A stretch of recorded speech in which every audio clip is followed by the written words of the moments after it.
introduction, by the way. Poetry is definitely one of my problems. My name is Isadora. Thank you so much for being here, and thank you also for the Amsterdam Writers Guild, without whom I would not be here. Thank you guys.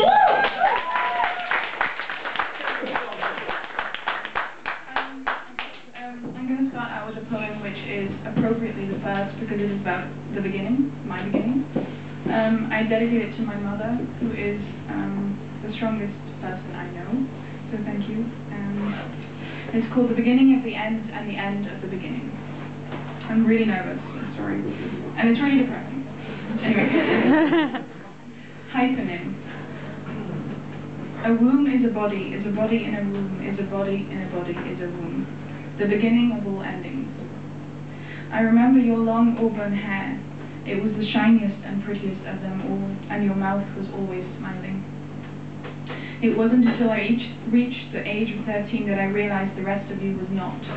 It was simply the part in a hole where the hole was deeply despondent. Your azure blue eyes pierced through the likes of sundry men, forced hugs, and as of yet, the prickling of their beards remained the most unpleasant. I wonder why I only fall for bearded men. When I was 8, I found a photo album filled with pictures of you and him. You in a dress, the exact same color as your eyes, he in a suit meant for that one occasion, for your eyes only, not for mine as it turned out, and not for my father either. Marriage is just a word. So is love, you taught me. You loved for the physical and endeavored the transcendental. I wonder why you thought a Romanian sex addict, a Russian gambling addict, and a something or other drug addict would help. Exactly my age you were then, strange to feel so much love towards someone who's now but a part of her anterior whole. When you turned 50, you had your midlife crisis, the doctor said. You didn't eat for 8 weeks, and I burst into tears and into the arms of the strangest nearby, because lack of recognition and disassociation are the worst for a girl aged 16. I learned that hope is a viable option. When laughter was a coping mechanism, and people would stare, just stare, and the sound of clogs in the hallway was enough to instigate a heart attack.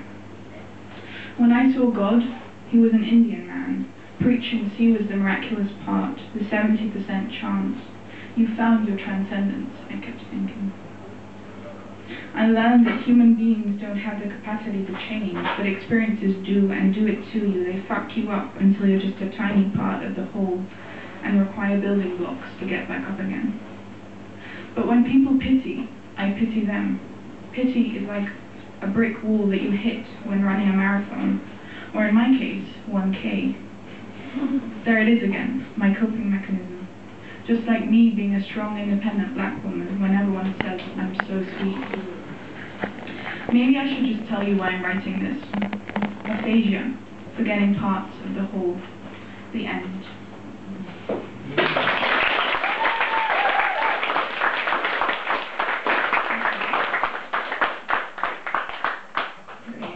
The second one, kind of obvious, I guess. Escaping the city. There's a maxim of quantity for the amount of verbal vomit one can flush over me, or down the toilet, but always an array of different hues. Meaningless conversation in the sewerage system, the meeting points down below. You know when someone is really drunk, doesn't care about surroundings, oblivion is the highlight of their day, and setting is A-OK? They resort to vomiting, a spiraling, piercing liquid taser, without even looking down or up or back or by, walk on by. It only just struck me how you resemble this phenomenon. Not the vomit per se, but the perpetual drunk who doesn't care about surroundings, only for pleasure.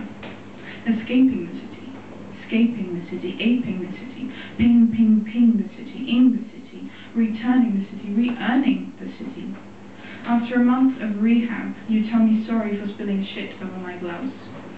Press a royal blueness in my hands, the feel of waking up and stretching your arms above your head, pulling the shirt over it, lifting up, floating towards a new start, the cerulean sky.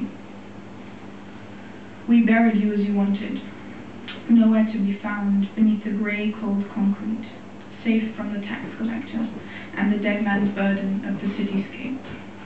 Thank you.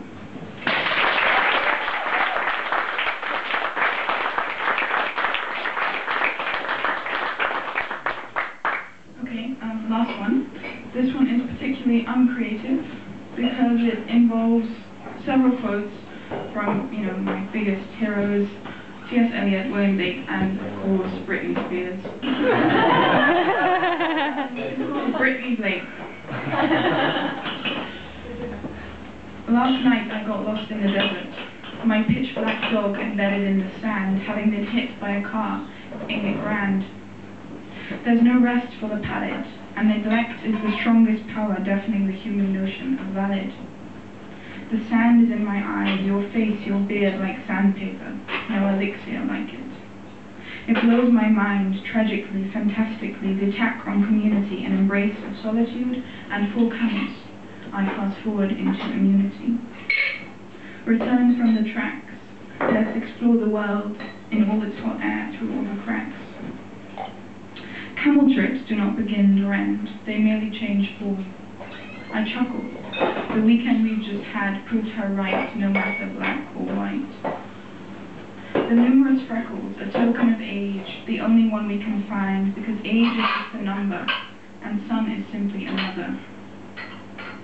I had dinner at my grandparents' house last night. She told me about when she was 14, becoming a big girl. The door opened above my head, and a small packet of sanitary towels thrown at me.